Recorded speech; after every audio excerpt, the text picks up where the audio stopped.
When Apple first came out with the AirPods Max, a lot of people felt like they weren't really worth buying compared to the competition from companies like Sony and Bose, especially since they cost $550, which is a lot more than what people were used to spending on noise-canceling headphones at that time. What a lot of people may not be aware of is that the original plan was to make the AirPods Max much more ambitious than what we actually got. So in this episode, I want to discuss some of the original plans Apple had for the AirPods Max and how this could end up affecting the second generation Maxes in the next year or two. So let's start by going back to a time before Apple had the Maxes. For years now, Apple has been in ownership of Beats by Dre, which made the Studio 3s. Indirectly, these were sort of like Apple's own noise-canceling headphones, but they were pretty lacking compared to the competition. They didn't sound as good, the noise canceling was worse, build quality was worse, comfort, all these different factors just couldn't stand up. This is because Beats is mostly more of a tech fashion company, not so much of an actual tech company. Most of the products they make are more for looks and reputation, and they're kind of thought of as somewhat of a status symbol. So their main focus isn't necessarily the quality itself, but rather building off that reputation as sort of a fashion-first tech company. But for a while, Apple had wanted to make their own lineup of headphones that would fit more seamlessly into their own ecosystem and build more on the Apple name rather than the Beats name. Since Apple was known more for actual tech and for having products that fit together well, this would have been a very big departure from what they had normally done with Beats. These were going to be more done the quote-unquote Apple way, where everything fit within their stuff, and they would be late to the party but would hope to do things better than what other people actually do. And this is reflected into the features that they had originally planned. For example, one feature they were going to come out with was that they were going to be reversible. Typically, when you get a set of headphones, you have dedicated left and right stereo channels in your headphones because some sounds come out the left and some sounds come out the right. What Apple had planned to do, however, was put a couple of chips in each ear cup such that you could wear each side and it wouldn't matter. So for example, you could put them on one way, it would play the correct sounds to the left and right. You could flip them around, it would still play the correct sounds to the left and the right. This way you could play it to where it had the right channel on your left ear and the left channel on your right ear. They'd also planned the ability to customize the headphones themselves. So rather than just being able to buy the headphones in one particular color, Apple is going to make it to where you could buy separate ear cups and headbands to where you could customize them the way that you want it to look. It's sort of been kind of similar to how Beats has different headphones in different styles, but the AirPods would have been a lot more custom. Interestingly, even though these didn't quite make it onto the current versions that we have now, there are some remnants of Apple planning this feature. For example, we do have the magnetic ear cups, which would have made it a lot easier for the ear cushions themselves to be replaced, and if you want to remove the cups themselves, you can actually take off the ear cushions and use a SIM ejector tool to press into this little hole underneath the hinge.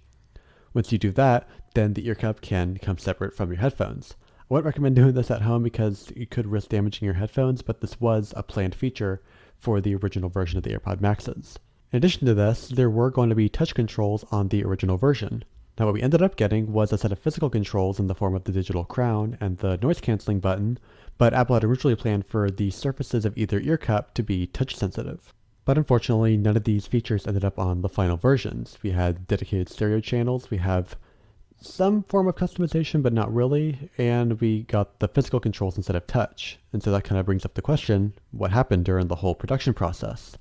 Well, it turns out coming out with a new technically advanced set of headphones comes a lot of production issues. Because a lot of these features were going to be brand new and not something we typically see on a lot of headphones, Apple had some trouble figuring out the manufacturing process for this, which led to multiple delays and then finally resorting to a plan B. And that plan B is what we ended up actually getting. And this led to a lot of reviewers saying that what we got was a really good set of headphones, no doubt, but compared to headphones from companies like Bose and Sony, they weren't really worth buying as much. Companies like Bose and Sony could give you really good sound and noise canceling while also coming in at $200 to $150 less than what the AirPods are bringing. You're probably thinking, how does this all relate to the AirPod Max second generations, which is what this episode is about?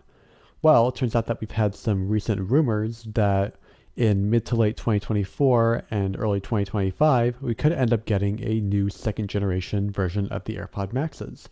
And what Apple hopes is that they're going to get at least some of these features on the new versions, specifically the ones that I mentioned earlier, but also in addition to that, some new features as well. For example, Apple has come up with patents for a brand new case that would cover the entirety of the headphones instead of just being a sleeve that you stick them into. And of course, patents don't necessarily mean anything in of themselves, but it does show that Apple is planning something a little bit different. Like, for example, we've had a patent for having glass ear cups instead of metal, which in theory would make them a bit lighter, a bit more comfortable, and possibly even allow for MagSafe since wireless charging doesn't work through metal. But this isn't something that's necessarily confirmed. It's just something that Apple was thinking about back in the day, probably in response to a lot of people saying that they were very heavy. And I think that since these are coming by somewhere around 2025, it's pretty safe to say that these could end up having USB-C as well. In addition to all that, I think it's also pretty easy to say that they could also have a lot of the hardware that the AirPod Pro 2s brought, specifically things like the H2 chip, which would allow for a lot of new software features, as well as the upgraded amps that the AirPod Pro 2s have, which would give an upgrade to sound quality.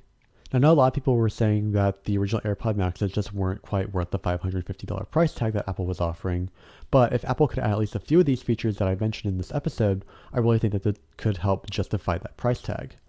Something that stands out from the competition just kind of adds that extra little premium factor that you would expect at something worth $550. After all, these aren't really something that people are used to. This isn't really something people are used to spending on a set of headphones. So having these extra little add-ons could really help boost that value. Not only that, but it could even help influence other companies as well to add some similar features. A lot of times when Apple comes out with a new tech product, they inevitably inspire other companies to follow suit with certain things. For example, when Apple came with the AirPod Maxes, we've had some companies start to come out with really expensive high-end headphones of their own.